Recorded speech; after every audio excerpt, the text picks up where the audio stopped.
আমাদের কাছে এরকম অনেক রকম কোয়েরি আসে যে ম্যাডাম আমার ইউরিক অ্যাসিডটা তো অনেকটা বেশি, তাহলে আমি কোন কোন খাবারগুলো খেতে পারবো আর কোন কোন খাবারগুলো খেতে পারবো, বা ভেন্ডি খেলে কি আমার ইউরিক অ্যাসিড বেশি হবে, টমেটো খেলে কি আমার ইউরিক অ্যাসিড বেড়ে যাবে। সেই জায়গা থেকে আজকে আমাদের আলোচনার বিষয় হচ্ছে ইউরিক অ্যাসিড থাকলে আমরা কোনগুলো অ্যাভয়েড করে চলবো। নমস্কার, আমি অন্বেষা ঘোষ, ভিভাসিটি মাল্টি স্পেশালিটি হসপিটালের একজন ডায়েটিশিয়ান।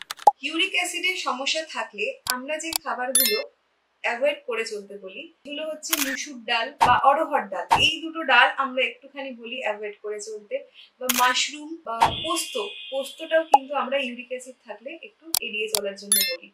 মাছের ডিম, সূর্যমুখীর বীজ, এই জিনিসগুলো কিন্তু এড়িয়ে চলাটা দরকার। আরেকটা যে জিনিসটা আমরা এড়িয়ে চলার জন্য বলি, যে কোনো অর্গ্যান মিট আমরা এড়িয়ে চলতে বলি, মানে মেটে বা লিভার এগুলো খাওয়ার থেকে একটু বিরত থাকলে ভালো হয়। এছাড়া মাশরুমটাও কিন্তু আমরা ইউরিক অ্যাসিডের জন্য বারণ করে থাকি। এইরকমই ডায়েট রিলেটেড কোনো কোয়ারিজ থাকলে কমেন্ট বক্সে আপনারা কমেন্ট করে জানাতে পারেন, আমরা যথাসাধ্য চেষ্টা করব সেগুলোর উত্তর দিয়ে দেওয়ার। Thank you.